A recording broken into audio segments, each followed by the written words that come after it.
Hi, today I'm going to be talking about music, specifically music that's been within this century. I don't even know how many centuries. This assignment calls for something with like meaning to me, so it's like very deep, very, very emotional. It has to have, meaning to me, which is like, um, I really love lyrics if a song has really just like embarrassing lyrics or like lyrics that I just like cringe. Can't enjoy it. It doesn't matter how good the music is. I'm gonna be talking about a song that doesn't sell my apples. In fact, it could candy my apples if I could say that. I guess. Okay, whatever. It's by an amazing music artist. His name is Declan McKenna. Be an astronaut. It's talking to Daniel. Daniel is the character is addressing be an astronaut. So he's like, be an astronaut, Daniel. And it's all about how he doesn't want to be an astronaut. He's terrified. The reason why this song I feel is it's so personal to me because I may not be I'm not being forced to be an astronaut per se, but I plug that in for like my sexuality. Astronaut can be like LDS upbringing, that I've lived with like my whole life, and I can't escape that. I still get told all the time that like I need to conform to their ways. So I have the lyrics up on my phone. Well, that's pretty bright. Okay, anyways. It says, Daniel, do you remember? You were in such a state. The boys that wait outside your house have got your number and are not afraid to use it. and I wanted to talk about that because to typical American person, you're like, oh, they got his phone number. What are they gonna do with that? What's so important about that? But it's British slang for if somebody's got a number, they have an ulterior motive. Like they have a secret that they're like, keeping away from people. It's something that if people were to find out, they could get criticized for it, is that he doesn't want to be an astronaut. He's got like a different kind of plan in life ahead of him. He can't conform to the path that he's been given by like everybody around him, the boys outside of his house and his mom and whatever. So They'll probably make up your mind as if you want them to. Oh, those boys tell you what to do all the time. and so you obviously know that he does not want to be an astronaut. That's just he has this whole entire number because he just doesn't want to be that. And so to me this is really important because like I've had to keep my sexuality a secret from like a lot of people. I can't talk about it because my existence in of itself is political and it can cause a lot of conflict, which sucks.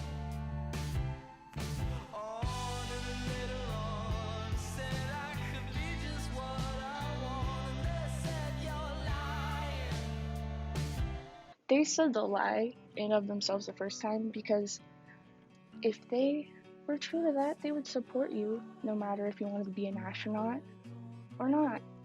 And it's like, so it sucks because, and then they turn around and then they say, you're lying about not wanting to be an astronaut. You want to be an astronaut and you know it. You know that that's the best choice for you. You just want to get on that airplane, don't you? And it's like, it sucks. It freaking sucks, dude. Okay, anyways. You were born to be an astronaut, and you'll do that all night trying. That lyric has a lot to unpack for me, personally. personally. A lot of the people that I've known for my entire life tell me that I'm slowly killing myself because I'm choosing this lifestyle. To think about how literally gay people get killed all the time because they're gay. They're gay. And you wonder why boys will cry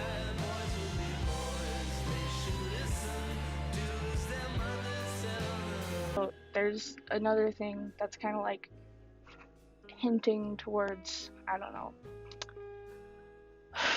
toxic masculinity and stuff, where there's still some people who believe that boys shouldn't cry and stuff, that it's not manly, it makes them more feminine and stuff. There's like, all the guys I know are still afraid to cry, like they get scared to cry in front of me. Boys will be boys, and they should listen and do as their mothers tell them. And it's like,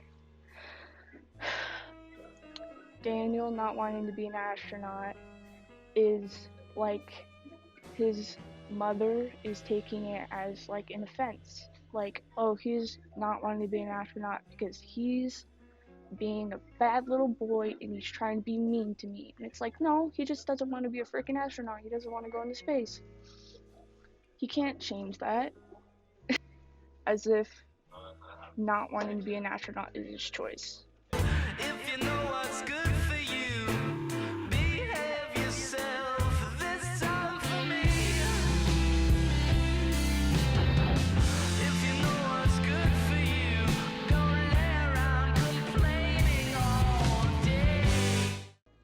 It sounds painfully similar to like the lectures my grandparents and my parents, guardians, aunts, and uncles give to me. I can't open my mouth sometimes when I'm around the people who care about me, because I'm gonna get scolded. I can't be a duck and let it roll off my feathers, you know, because it's like, these are the people who I've grown up with my entire life. I love them, and the reason they're saying this to me is because they love me. Take it to heart. I feel so guilty and so selfish that I isolate from everybody in my house. I just like run away from them because I'm scared that if I'm around them, I'm gonna open my mouth and then a whole nother conflict is gonna happen, and then I'm gonna feel even more guilty.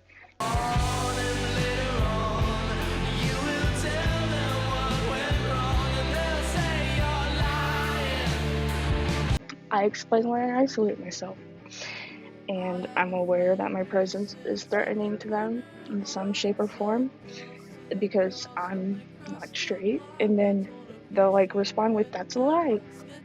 I never told you that that's a bad thing.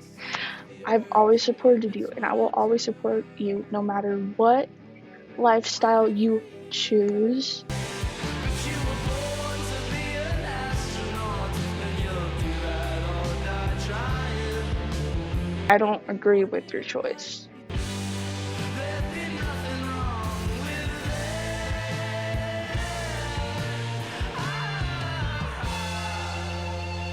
To be a housewife and do all that jazz, and I'm like, I wish I could.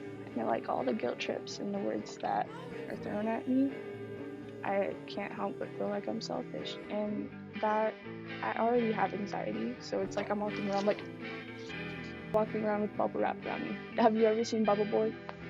There's a picture of Jake Gyllenhaal and Bubble Boy. I feel like him, but instead of being protected from everything out, I'm protecting everybody from what's inside.